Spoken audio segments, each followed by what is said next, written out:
Welcome, everyone. Thank you so much for joining us today. We're going to hold on just a few minutes while our platform's letting everyone in. Thank you for joining. As our platform's letting you in, you'll notice that you're automatically muted, your cameras are off. Anyone who's joining, it will stay that way throughout today's session, but we encourage you to use the chat to make comments, ask questions, and share in there as well. So feel free to give us a greeting, say hello in the chat, and let us know where you're tuning in from. We'll get started in just a minute here. Hello, welcome everyone. We'll get started in just a minute. Feel free to share a greeting in the chat. I see those coming through. It looks like we have people joining from all over. How wonderful. Amazing. Well, thank you all. We're going to go ahead and get started with some introductions and some housekeeping things before we dive into our discussion today. But welcome. Thank you for joining us. And welcome to today's webinar, where I feel safe, what makes an environment affirming. My name is Jackie Zimmermann. I'm the Public Education Associate at Mental Health America's National Office, and I'll be moderating today's session. Just a few notes for you before we get started. The webinar is being recorded and will be emailed out to anyone who registered within the week. If you would like to request a certificate of attendance, I'll put the link to that in the chat here shortly. We currently do not offer CEUs for this session, but you can request a certificate. I'll also include that link in your follow-up email. And happy Pride Month. Welcome. I know we are nearing the end of Pride Month, and we're just so grateful to be with you here to have this discussion with some incredible folks. Pride Month is really a time for LGBTQ plus folks to gather and celebrate their freedom and how they live authentically.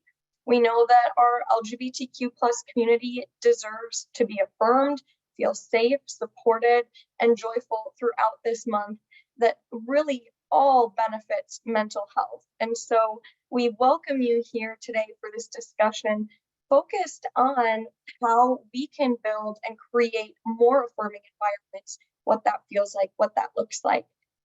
And so without further ado, I'd love to introduce our speakers for today's webinar. With us, we have Jose Caballero, who hails from Nicaragua and has dedicated himself to giving everyone in his community a chance to talk openly about their journeys with mental health. His work primarily focuses on school mental health initiatives, placing particular emphasis on amplifying the voices and lived experiences of Latino, queer, and first-generation individuals.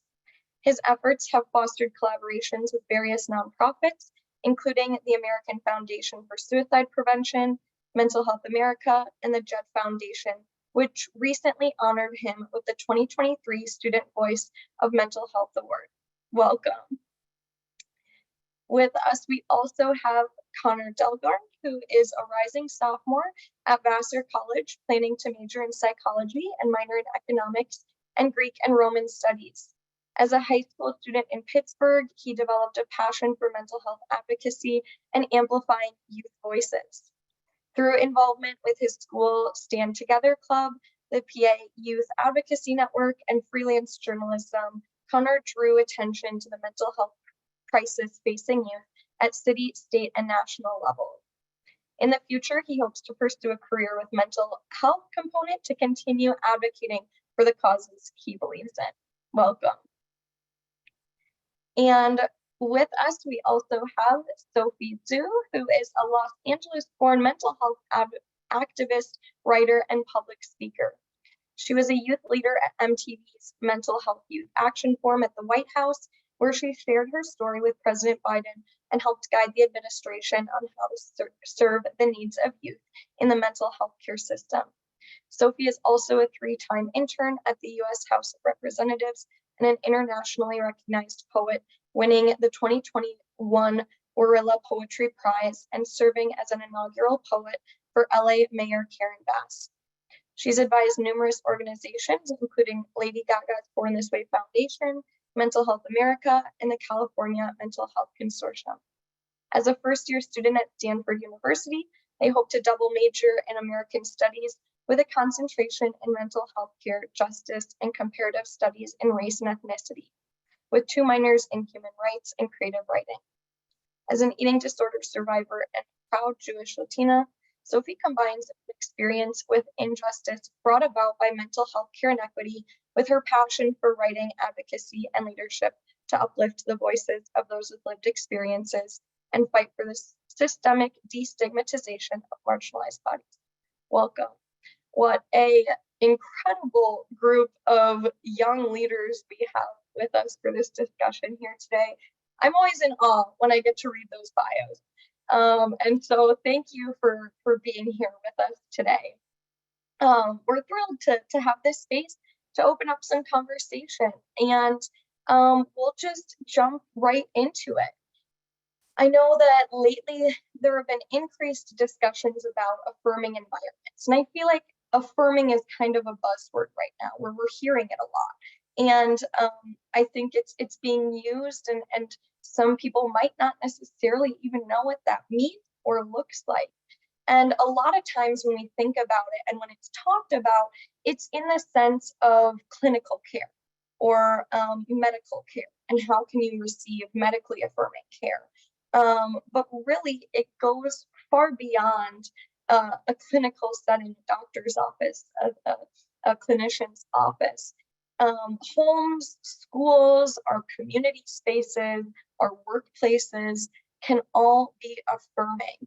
And so I'd love to hear from each of you and your perspective about how you would describe an environment that feels safe and affirming for you.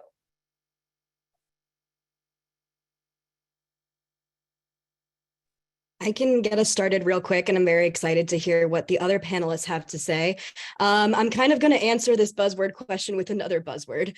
I like to think a lot about intersectionality in terms of being affirming, and I like to borrow a lot of advocacy that has happened in the disability justice space.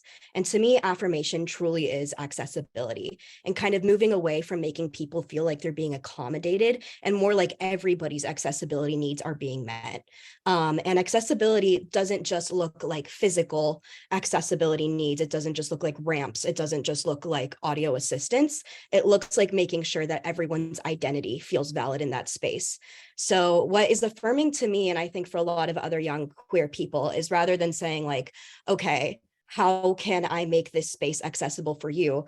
It's already assuming that people have accessibility needs, reaching out in advance, making sure it's being met for everyone, making sure that no one's being put on the spot. And above all, young queer people and just marginalized people in general spend their entire lives advocating and educating about their own identities. So I feel like the bare minimum we can do when we're creating a space that we know is going to host marginalized identities is do that bare minimum of education. You know, what are these intergenerational traumas that exist, and how can we acknowledge those properly, and kind of doing that education and using that to inform the creation of these spaces.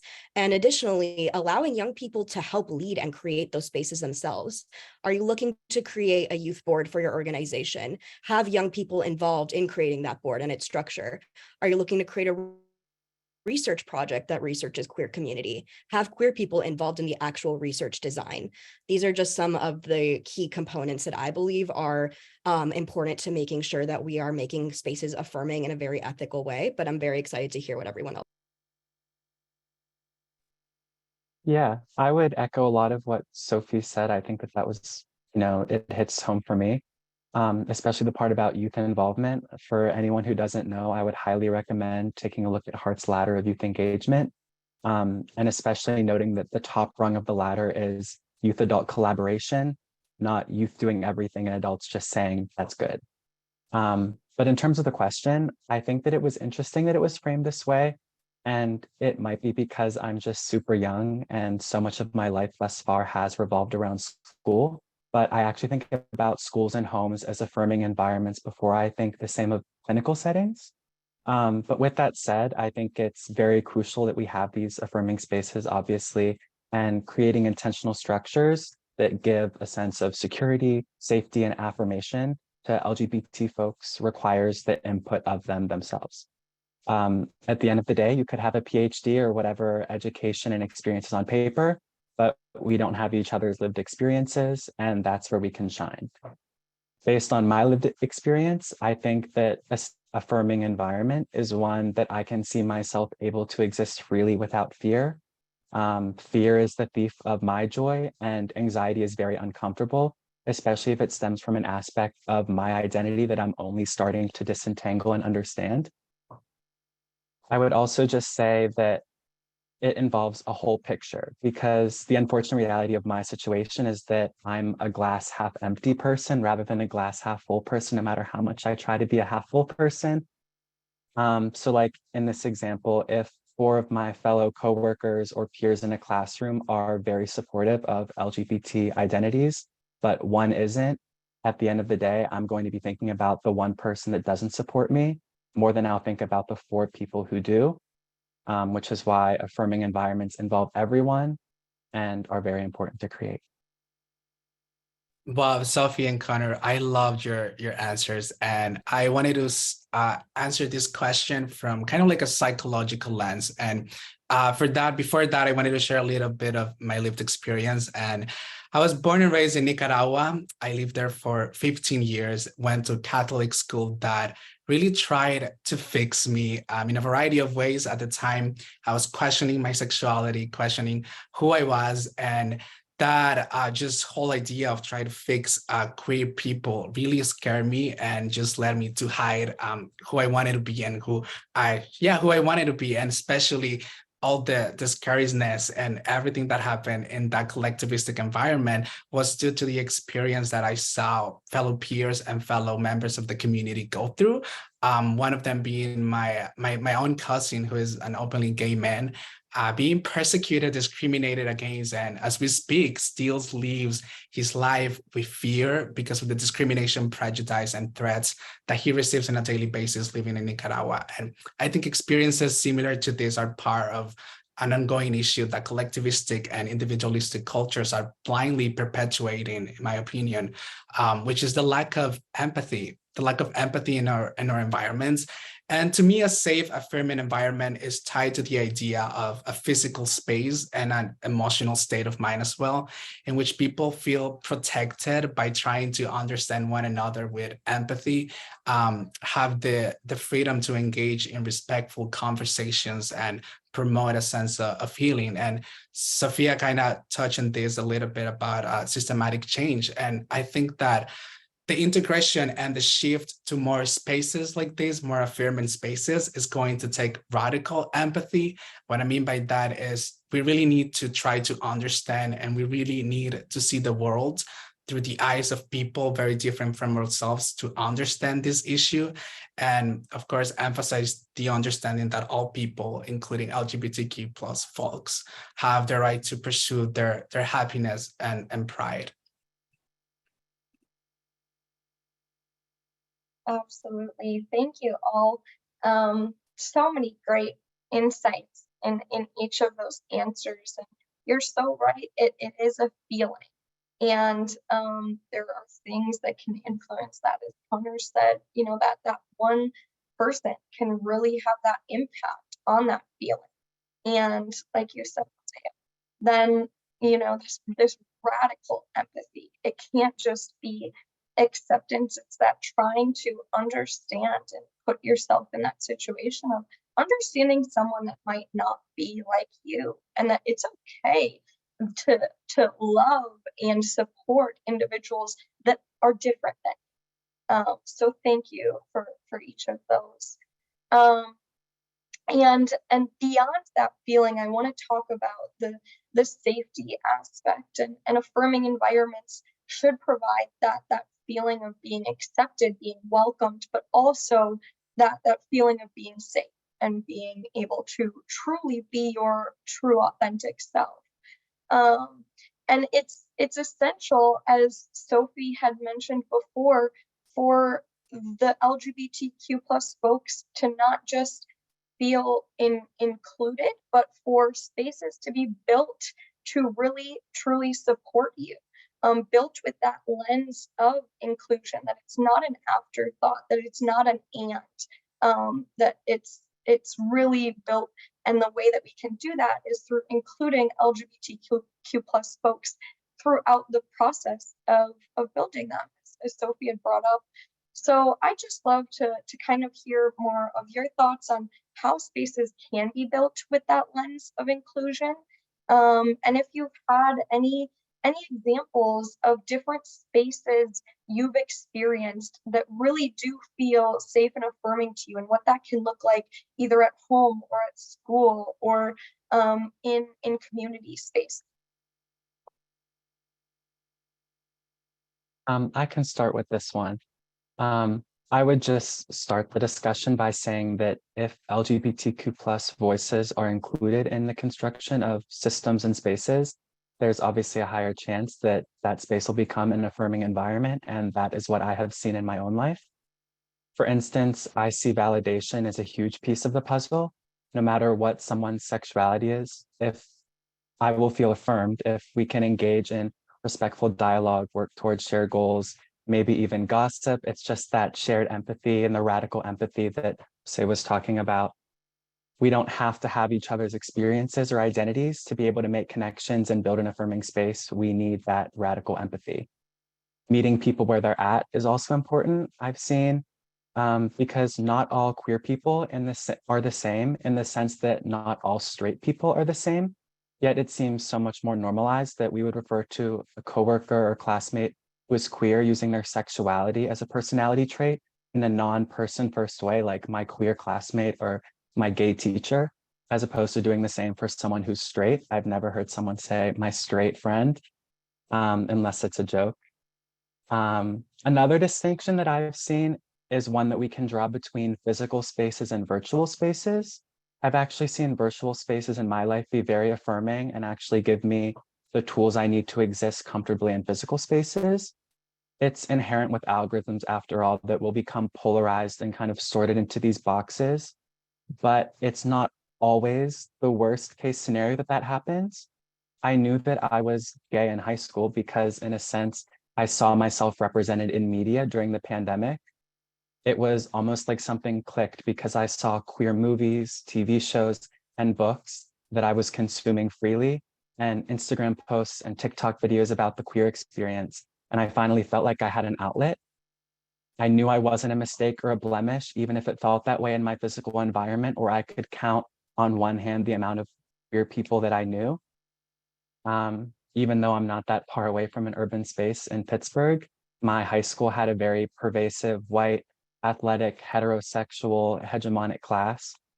The media didn't make me gay, but it made me feel safe, I think, and equipped me with those tools again to exist in affirming environments when I got to them in college.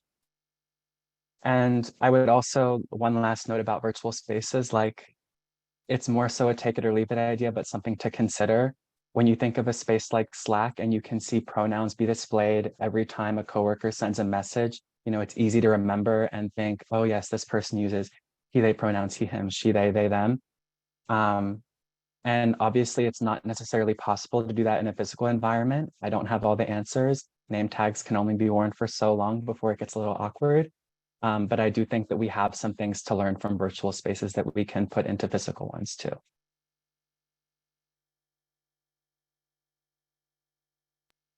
I can go next. I absolutely love all of that.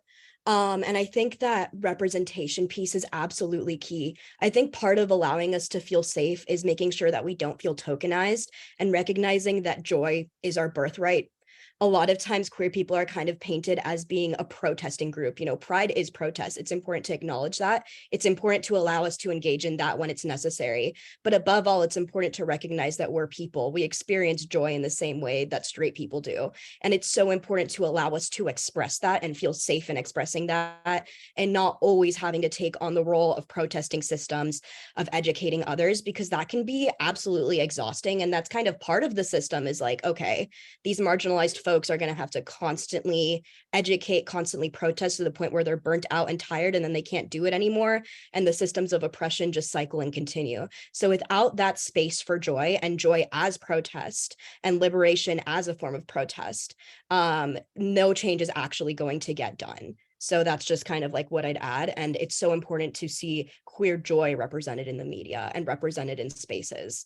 Storylines that don't just center queerness as people's only personality trait, just like Connor mentioned, not my gay teacher, my teacher that happens to be gay and has this other story in their life. Like that's kind of what we want to see. We want to see ourselves as whole humans and not as labels. I agree with everything you both said. And just to add on in the context of like schools more, I think students have decided to take on this challenge and really have created their own clubs, their own nonprofits to make awareness and try to educate their communities about this issue. However, there is a limit of what students are able to do in a school setting. For instance, implementing policies is really hard. And for students, at least here in Florida, where there's a lot of anti-LGBTQ legislations being passed on a daily basis, there is a sense of hopelessness because we don't have the power to overturn these legislations. And of course, we use our social media platforms to share our concerns, and we might even go in a protest, but it really takes more than that, more systematic change. And I'm glad to be a part of a generation that doesn't necessarily wait to be invited. We put ourselves out there. And I've been thinking a lot about a concept that my friend Crystal taught me, which is revolutionary hope. And it's kind of this concept that systematic shifts in the discriminatory and exclusionary systems that exist today will lead to substantial change. And revolutionary hope also calls us to remain mindful of the ongoing legislations that are going on in different states, and constantly emphasize as well that classrooms and schools should be welcoming spaces where hate speech is not tolerated. And we need to really teach content that is reflective of the world we want to see and the world our students deserve to live in. And I know, at least in Florida, as the battle of what can be taught in schools wages on, I think that is essential to, as Connor and Sophia mentioned, to engage students in this kind of conversations, because there shouldn't be policies and programs that aim to tackle young people without the inclusion of young people at the table. So yeah. Thank you so much. That was all wonderful, and I'm gonna kind of hop around in our questions to go off what you were saying, Jose, and to feed back to your comment about schools and community spaces, providing groups where LGBTQ plus folks can find community, such as GSAs or other LGBTQ plus groups. But I really want to kind of dig into that, and how do we take inclusion into integration, and what efforts can non-LGBTQ plus folks make to not other LGBTQ plus individuals, and ensure that all of our spaces are affirming and inclusive. And back to Sophie's point of, it cannot always be those that are impacted doing the work, because that is exhausting and not sustainable long term. And while you can use that for advocacy and for pride and for protest, others who are not a part of the LGBTQ plus community can play a big role in this as well. I can start with this one. And I know Sophie and Connor alluded to this one earlier, but I wanted to see it from my response is going from a social psychology lens. And I think that we as human beings need to start to look at people differently. And what I mean by this is that we should try to be less stereotypical when talking about someone or referring to someone just as human beings, specifically the LGBTQ plus community. And an example of this is when I came out to my friends and my mom, which I don't know why I did that, but a lot of them will refer to me using she, her pronouns, and that will automatically just kill the conversation. And although it was a joke to them, it was not a joke to me. And I guess what I'm trying to say is that language in environments and making an environment more safe and affirming really matters more than you think when referring to people and when talking to people.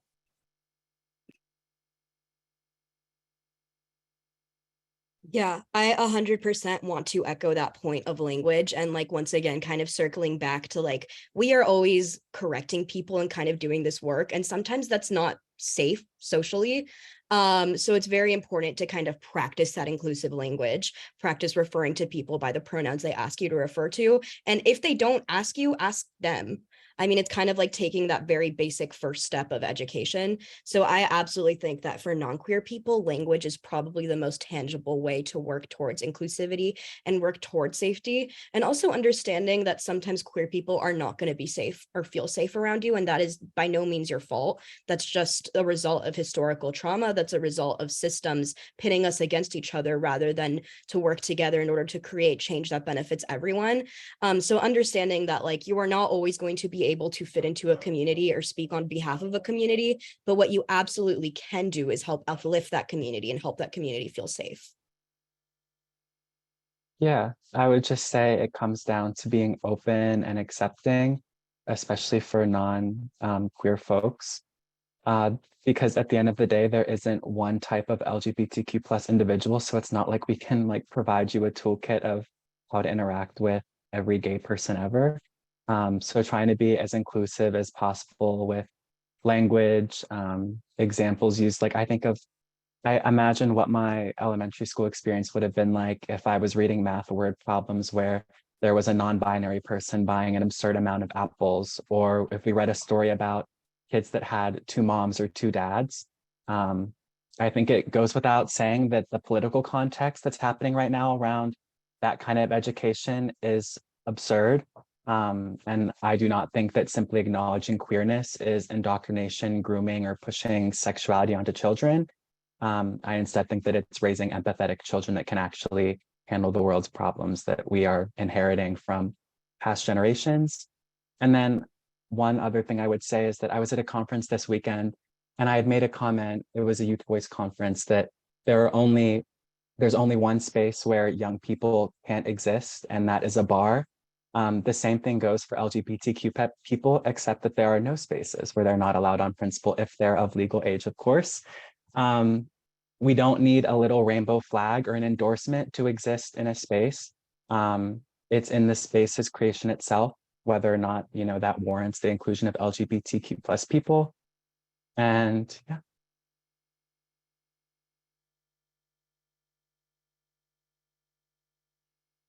Thank you, Connor, and thank you, Sophie and Jose, for all of those really great and tangible insight.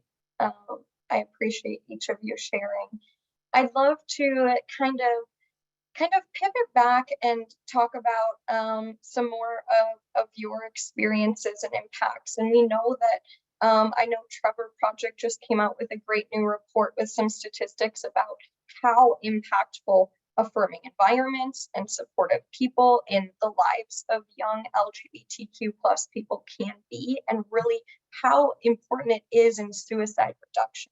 And so there is a direct correlation between affirming environments and mental health, and safety and mental health, and acceptance and mental health, and freedom to just be and exist, and exist in a safe way. So before I go off on too far of a tangent here, I'll let you all talk. But I would love to hear from each of you about how you felt the impact of being in affirming spaces and what that does for your mental health, what that does in ways to really support your mental health. And I know we are all open about the struggles that many of us have been through, with anxiety, depression, eating disorders, bipolar disorders, so many things that individuals go through, and really being in a non-affirming space can have real lasting effects on all of those things. For anyone who doesn't struggle with those things, it is extremely challenging. And then you add mental health conditions on top of it, and it's very difficult. So I'd love to just hear from you on any personal impact you felt of being in those types of spaces, and what that's done positively or negatively for mental health at different times. And feel free to share whatever you feel comfortable with, and pass if needed.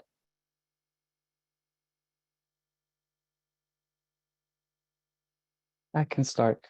I would say that when I'm in an affirming space, I just feel free. It's like a weight is lifted off my shoulders. And I know that it's not solely about my sexuality, but I genuinely feel so much happier at college than I did in high school, where I'm officially out. And I say out not in the sense that I think people need to or should have to come out, because I think we're all just people born a certain way and there isn't like a default norm. Um, but more so, I say out as an internal recognition for myself that I can be my authentic self because I'm finally in an affirming and safe space. Um, I've never myself been diagnosed with a mental illness, but when I think about if I were to, be asked to rate my feelings of happiness on a scale of 1 to 10 from high school and then now to college, my scores would be 3 to 4 points higher on average because I didn't necessarily perceive high school to be a place where I could be myself. And while on paper we had, a gay straight alliance, I had representation among teachers and administrators that I greatly looked up to. It just didn't feel right. It didn't feel like I could be my true self. Again, maybe it's because of that glass half empty thing where I knew that there were some people in my high school who would not be accepting of that. And I didn't necessarily like hide my sexuality or try to pass as straight. I think that's something a lot of queer people can relate to. Um, but instead of like actually grappling with this turmoil I had going on of like, what does it mean to be queer? Like, what is queerness if I only know like 4 or 5 queer people in my life? I buried my nose into books instead and distracted myself with schoolwork. Um, Now, though, I'm very happy that I found an affirming environment at Vassar College. I know that it has a certain representation in the media and public perception that I would say it checks out. I mean, it's why I attended to go there after all, because if I'm going to be spending 4 years of my life in a place, I want that place to be affirming and safe. And I can't help but look back a little bit sad at high school, knowing that I never got to have like this classic high school romance or storybook ending that is portrayed a lot with like straight people in the media. But I know that now that I can have it in college, I can look back and say why the affirming environments are so important and safe, and why we need to cultivate them ourselves and continue this work.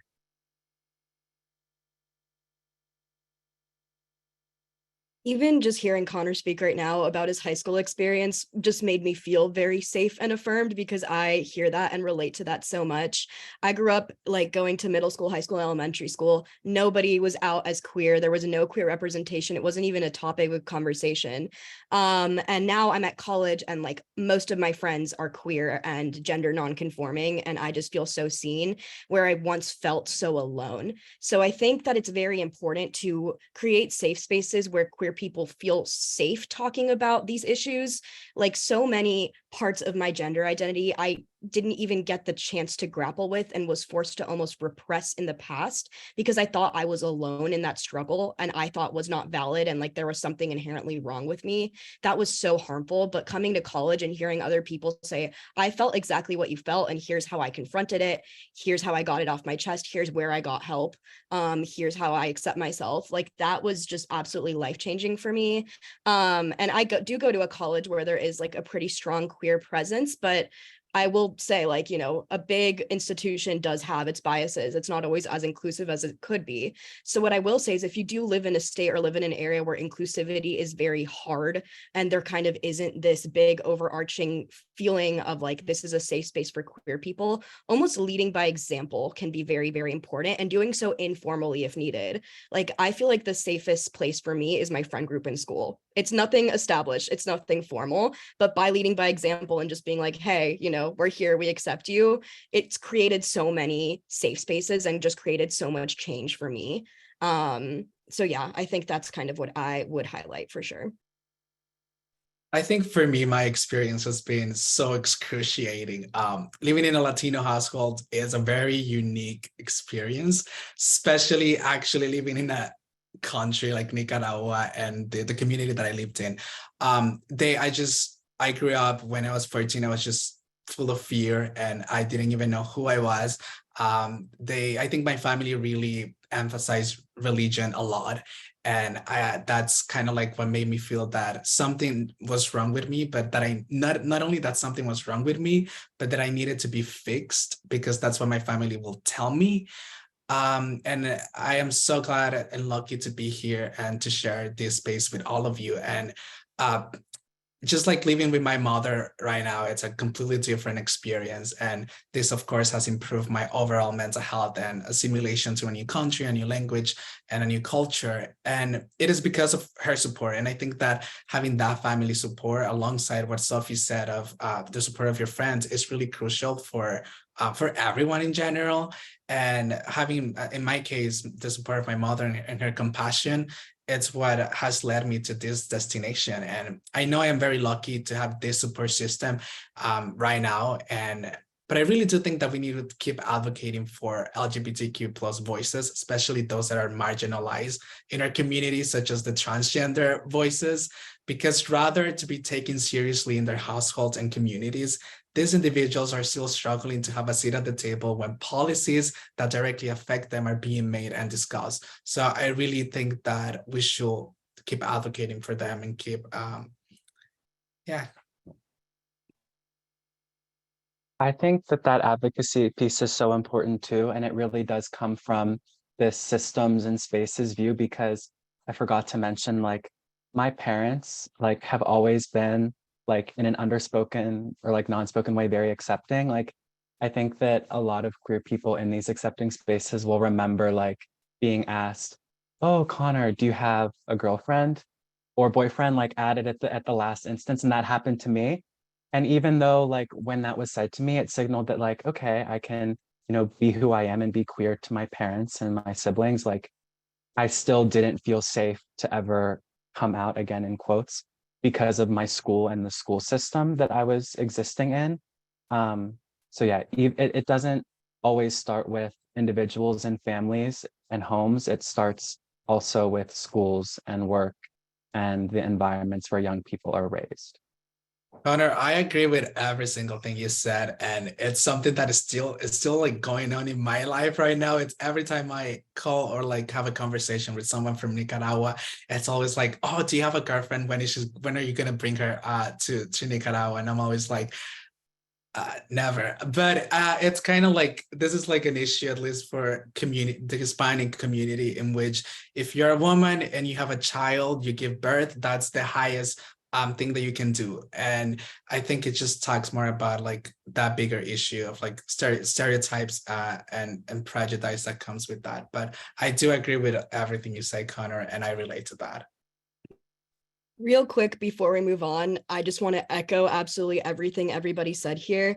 And I want to just make sure to tie this all back to the language piece. My family's from Argentina, and like using gender neutral language is not a thing there. It's like made fun of as like a political meme almost, like, oh, these crazy left wingers and their use of ella. Like, it's just like if you say that, like people look at you on the street and they're like, you're crazy. And it is very harmful. And then there's this misconception that like there's so many queer people in America, but none of them here in Latin America, so they must all be fake. No, I think a lot of it is that access to language. If you don't have language to describe your identity, that identity doesn't exist in the eyes of other people. And that is something that like radically changed my perception of myself and of the queer community. Being able to have access to gender neutral terms, to inclusive terms, to be able to understand this actually resonates with my experience, but there is no language for that in a lot of places, or it's not safe to use that language. So queer people have always existed. We've always been here. I think the difference with my generation in this time and place is we have access to that language. We're recreating that language. We're reclaiming it. So yeah, that's just what I wanted to tie this all back to. Thank you, Sophie. And on top of not having the language, having the safety there, then if that is the stereotype and the comments made when people do express that, that it is looked at in that way, I'm sure there's so many individuals that are just fearful to stand up to it or to come out. And so it's a great reminder that it's also a cross-cultural issue and what that looks like.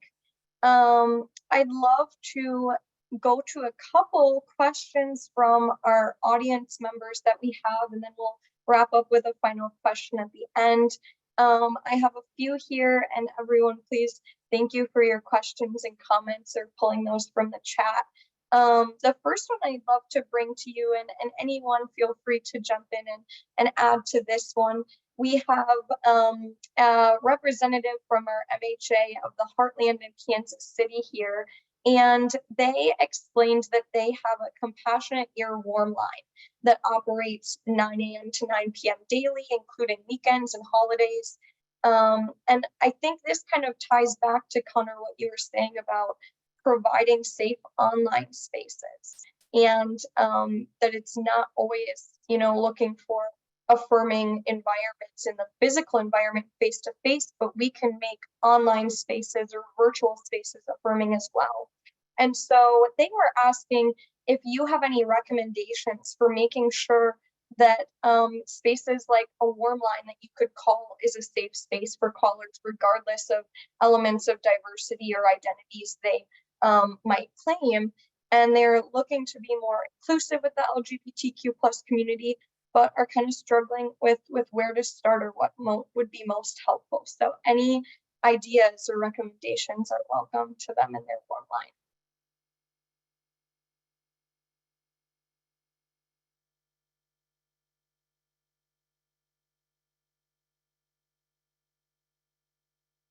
I can get us started. This might be like a very basic answer, but make sure that there are queer people working in the warm line, and that everyone that works in the warm line is not just educated on queer issues, but also intersectionalities within the queer community, because struggles for someone that comes from an American white queer background is very, very different from a queer person of color. Whereas same thing, someone who identifies as trans might have very different historical traumas than someone who identifies as just a gay man. There are so many different nuances here, and it's important to kind of, as a baseline, educate on all of that. So if someone reaches out with an issue that relates to queerness on the warm line, there is that basic level of education at least. And beyond that, that level of representation. If you're talking to someone that has a shared experience with you, that can be so much more helpful than talking to someone who has just read about it.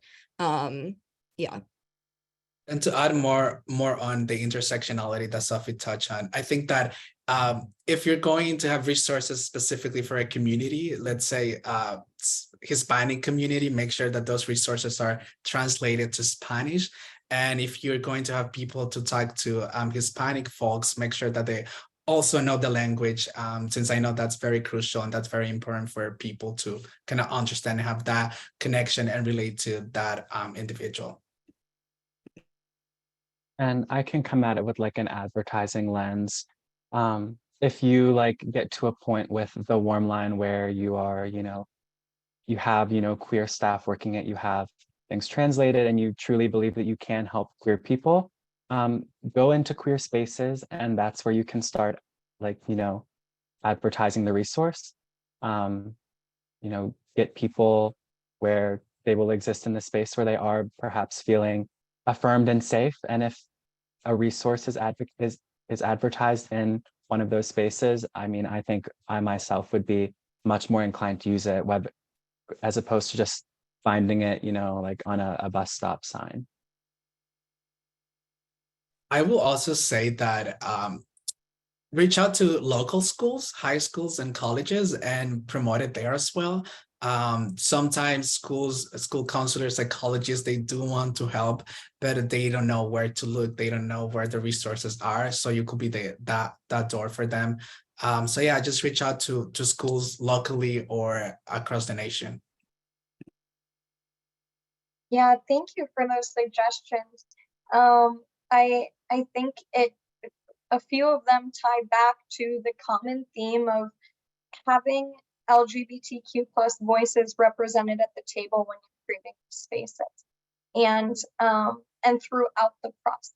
And so, like Sophie said, engaging staff that do identify within those communities, and helping throughout the planning process and through the execution of the warm line.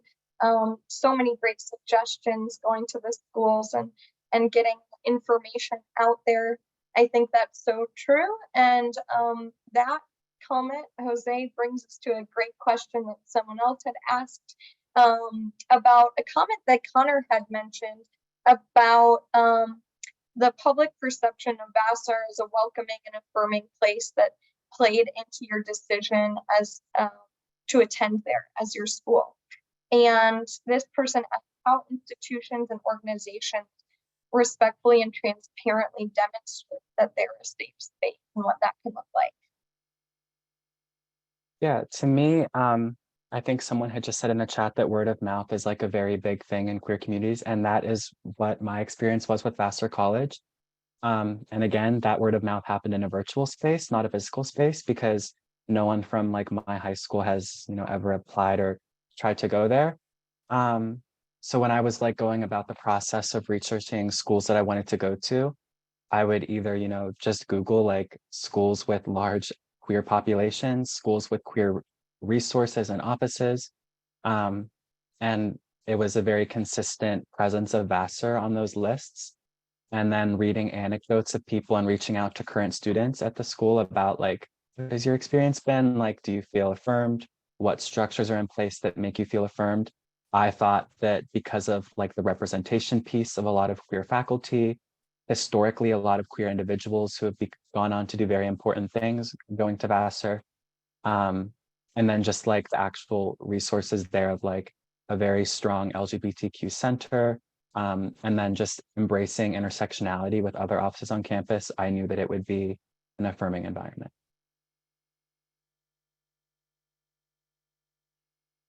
Thanks, Connor. Any other comments on that one, Sophie or Jose, before I go to our next one? I can't speak to Vassar per se, but I can definitely speak to the word of mouth piece. I really like that comment in the chat. I'd like to emphasize part of the reason why queer communities are so big on word of mouth is because that's a survival mechanism.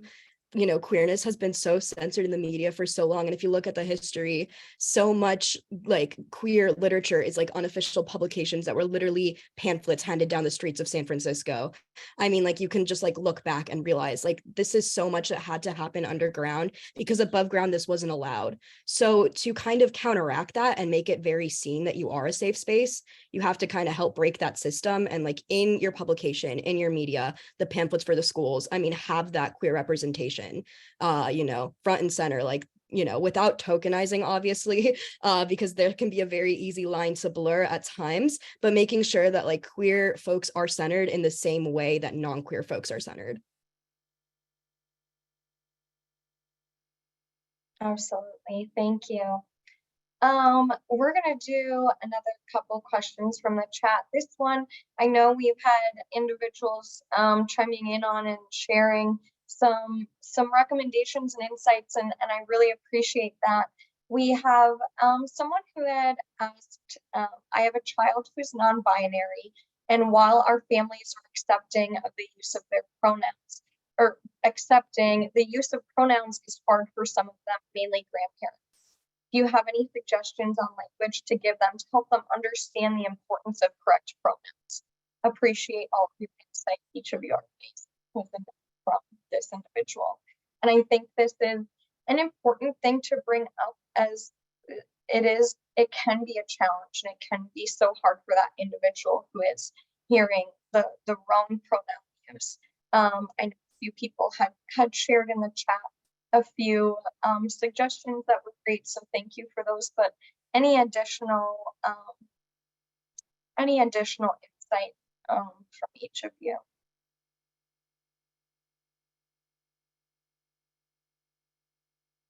I think since this is like I've experienced this with my family, really what helps is actually having that conversation, even if it's uncomfortable, having that conversation, because what I've experienced of what I've analyzed is that at least past generations are not used to any of that. Although it has existed, their past generation, their parents, just like it's part of that, what Sophie said, that intergenerational trauma that has been perpetuated in our society for decades, and the understanding that we Gen Z, our generation, is breaking down that intergenerational trauma and just freeing ourselves from it. And it all starts with awareness. So I'll say just kind of have that conversation and try to empathize with the individual and listen to their point of view, to their story, and what they have to say. Yeah, I would just say embrace the discomfort, and then outside of that, do what you can to eliminate the discomfort, which is why, again, creating these affirming spaces are important. Um, I would also add, like, I'm not perfect, and like, I don't, queer people aren't perfect either. Like, there are things that we don't know, identities we have like yet to encounter in our personal lives. I remember when I got to college and saw like the roommate matching sheet, and my roommate used he, they pronouns. I had to Google how to use those, and then ask, my roommate when I got to school, like, what are your preferences? Like, where can I use what? Because pronouns aren't universal. Sometimes there's some spaces where individuals want certain pronouns used and others where others are more suitable. So I would just say it's always important to start those conversations, do your research. If you ask questions in a respectful way, you have to understand that it might feel uncomfortable because this is such like a integral part of someone's identity that they uniquely understand that you on the outside can't. But just talking about it and shedding light on queer folks and their pronouns will help eliminate like the fear and hate of starting the conversations. Yeah, just echoing everything everyone said, trying your best to kind of work through that discomfort, but also recognizing that discomfort can sometimes be exhausting. And it's so valid also to sometimes have to meet older generations where they're at. One of my like favorite examples, so one of my favorite queer writers, their name is Jacob Tabaya, and they talk about how their dad refers to them as their son, they. Like, yes, son is technically misgendering, but the dad, it's like English is his second language. He's like, oh, like you're my Sunday, like my Sunday. And like he just, yeah, it was his way of connecting with his child. And that actually made them feel very affirmed. So it's kind of recognizing, especially in a cultural context, sometimes that bridge is never going to be fully gapped, and we kind of have to find joy where we can, and it can be very exhausting and taxing to have to constantly correct people. So making sure we are where we feel like we can, but also recognizing sometimes, unfortunately, that's not always going to work. Thank you, each. I know that was very helpful for a lot of our folks out there listening. I know we're close to our end of the hour and time flies, but I'd love to end kind of in the spirit of pride and in the spirit of storytelling, story sharing. That can be just such a powerful tool for mental health. I'd love to hear from you a time recently or in the past, either or, take your pick, where you have felt most supported, loved, or affirmed.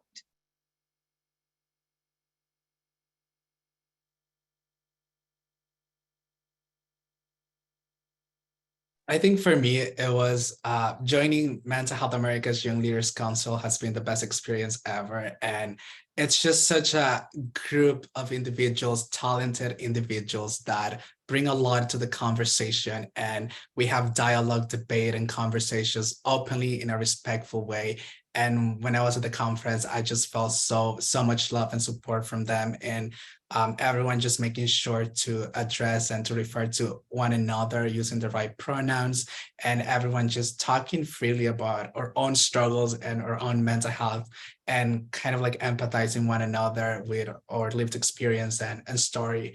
So if anyone out there, if you know someone, a young advocate that wants to continue this advocacy, advise them to join the council. I think it's one of the best experience. It's memorable and it's a life and career changing experience.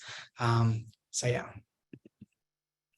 As a member of the class of 2022 for the Young Mental Health Leadership Council at MHA, yes, I echo that. Such a safe and affirming space. And I think any space that allows young people to collectivize and stand in solidarity with each other and talk about these issues safely is wonderful. And I think part of what Mental Health America does right is it's absolutely by youth for youth.